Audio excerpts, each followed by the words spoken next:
Hello friends, आपके अपने channel economics गुरुजी में एक बार फिर से स्वागत है।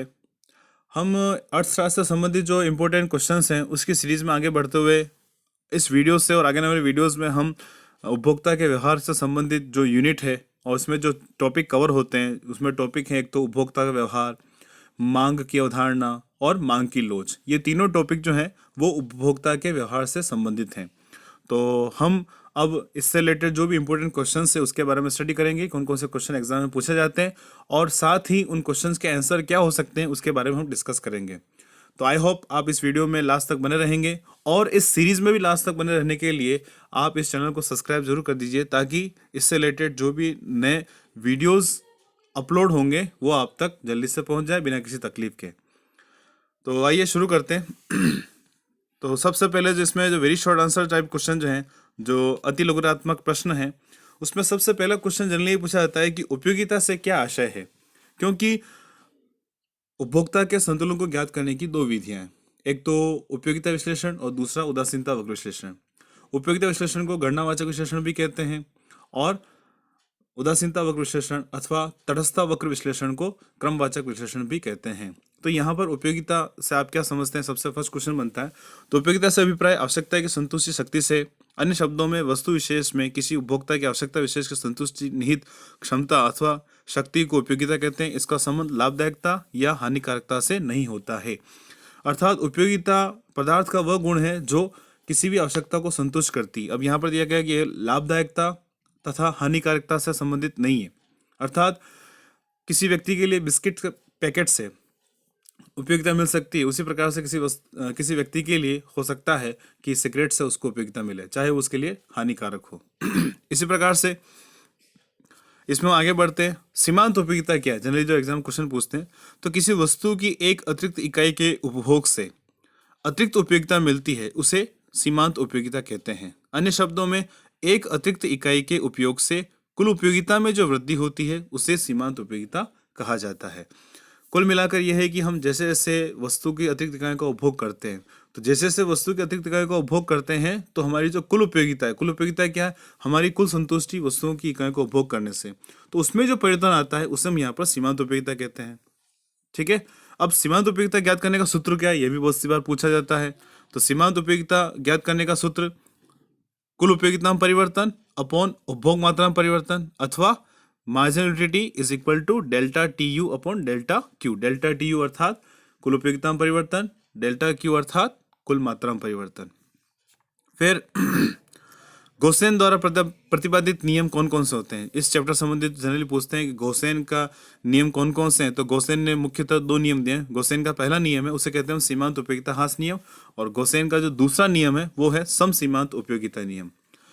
उसी प्रकार से नेक्स्ट क्वेश्चन है, उपयोगिता की कोई विशेषताएं बताइए।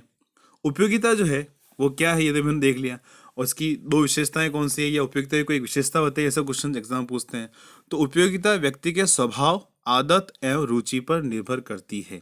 किसी व्यक्ति के लिए हो सकता है किसी वस्तु से उपयोगिता बहुत अधिक हो और किसी दूसरे व्यक्ति के लिए उसी पर्टिकुलर वस्तु के लिए उपयोगिता जो है वो अलग हो सकती है। जैसे कि केला, जो कोई केला का उपभोग करता है या कोई एप्पल का उपभोग करता है, तो एप्पल किसी व्यक्ति के लिए बहुत उपयोगी हो सकता है और दूसरे किसी व्यक्ति को पसंद नहीं होता है तो वह उसके लिए अनुपयोगी हो सकता है, उसके लिए उपयोगिता नहीं होती है। उसी प्रकार से दूसरी विशेषता क्या है, वस्तुओं एवं सेवाओं की उपयोगिता समय तथा स्थान के साथ बदलती जाती है। जैसे कि हम उत्तर भारत में देखें तो वहाँ पर गर्म कपड़ों की उपयोगिता समान वर्ष भर बनी रहती है समान रूप से, और जैसे जैसे हम साउथ की तरफ आएंगे तो गर्म कपड़ों की उपयोगिता जो खत्म होती जाती है, बदलती रहती है। तो इस प्रकार से उपयोगिता जो है वो स्थान परक होती है, स्थान विशेष के साथ वो बदलती रहती है। फिर सीमांत उपयोगिता ह्रास नियम को परिभाषित कीजिए, जो गोसेन का जो प्रथम नियम है। तो यह नियम क्या बताता है कि ह्रासमान सीमांत उपयोगिता नियम के अनुसार जब किसी वस्तु की अधिक से अधिक इकाइयों का उपभोग किया जाता है तो प्रत्येक अतिरिक्त इकाइयों से मिलने वाली सीमांत उपयोगिता घटती जाती है। इस नियम को संतुष्टि का आधारभूत नियम भी कहते हैं। जैसे जैसे कोई भी उपभोक्ता किसी वस्तु का लगातार उपभोग करता है तो उससे मिलने वाली उपयोगिता लगातार घटती जाती है। इस नियम के बारे में अगर आप डिटेल में पढ़ना चाहते हैं तो इस चैनल की जो प्लेलिस्ट है उसमें आप इससे संबंधित जो उपभोक्ता से संबंधित व्यवहार के जो प्लेलिस्ट है या उपभोक्ता का संतुलन है उसमें आप जाकर इसको डिटेल से स्टडी कर सकते हैं। उसी प्रकार से सम सीमांत उपयोगिता नियम के अनुसार उपभोक्ता के संतुलन की शर्त क्या है? सम सीमांत उपयोगिता नियम क्या है? यानी सम सीमांत उपयोगिता नियम क्या बताता है कि उपभोक्ता अपनी आय को दो वस्तुओं पर इस प्रकार से खर्च करता है कि दोनों वस्तुओं की अंतिम इकाई से प्राप्त होने वाली सीमांत उपयोगिता समान हो जाए, उसे सम सीमांत उपयोगिता नियम कहते हैं। तो इसके तहत उपभोक्ता के संतुलन की शर्तें क्या क्या हैं? तो पहली शर्त क्या हो जाएगी यहाँ पर अपने पास? पहली शर्त जो है वो क्या है कि MUX upon PX, MUX upon PX यहाँ पर बता रहा है। सबसे पहली शर्त है कि ये बता रहा है कि X वस्तु से मिलने वाली सीमांत उपयोगिता, ये X वस्तु से मिलने वाली सीमांत उपयोगिता और उसकी कीमत, उसी प्रकार से Y वस्तु की सीमांत उपयोगिता, यहाँ पर ध्यान रखिएगा MY दिया गया है जो कि यहाँ पर गलत है। ये जो दे रखा है ना वो ये यहाँ पर आप देख रहे हैं MY अपॉन PY, ये जो है MV के बजाय MU है, सीमांत उपयोगिता Y की अपॉन PY, Y वस्तु की कीमत। उसी प्रकार से ये क्या हो जाएगा सूत्र इसका? MUX अपॉन PX बराबर MUY अपॉन PY। एक तो संतुलन की पहली शर्त ये हो जाएगी। उसी प्रकार से दूसरी शर्त क्या हो जाएगी यहाँ पर कि बजट सीमा आय के प्रतिबंध की शर्त, ये आप देख रहे हैं, ये है बजट सीमा आय के प्रतिबंध की शर्त बता रहा है। यानी ये क्या बता रहा है कि X इंटू PX यानी X वस्तु पे क्या खर्च प्लस Y इंटू PY यानी Y वस्तु पे क्या खर्च, वो उपभोक्ता की आय के बराबर होना चाहिए। यहाँ पर M जो है वो उपभोक्ता की आय को बता रहा है। ध्यान रखिएगा जब भी आपके समसीमांत उपयोगिता नियम दिया गया है उसके आधार पर उपभोक्ता के संतुलन को देखना है तो ये दो वस्तुओं के संदर्भ में होता है, क्योंकि समसीमांत उपयोगिता नियम जो है वो दो वस्तुओं के संदर्भित है। और इसमें अगर संतुलन की शर्त पूछते हैं तो जनरली संतुलन की शर्त क्या हो जाएगी? MX अपॉन PX बराबर MUY अपॉन PY, और दूसरी शर्त क्या हो जाएगी? X वस्तु पे क्या खर्च और Y वस्तु पे क्या खर्च उपभोक्ता की आय के बराबर होता है। ठीक है। फिर तटस्थता वक्र क्या है? अब अगला जो क्वेश्चन है वो ये है कि तटस्थता वक्र क्या है, उसको किस प्रकार से हम यहाँ पर प्रदर्शित कर सकते हैं। तो तटस्थता वक्र ये उदासीनता वक्र से संबंधित है। ध्यान रखिएगा तटस्थता वक्र को उदासीनता वक्र भी कहा जाता है, अनधिमान वक्र भी कहा जाता है।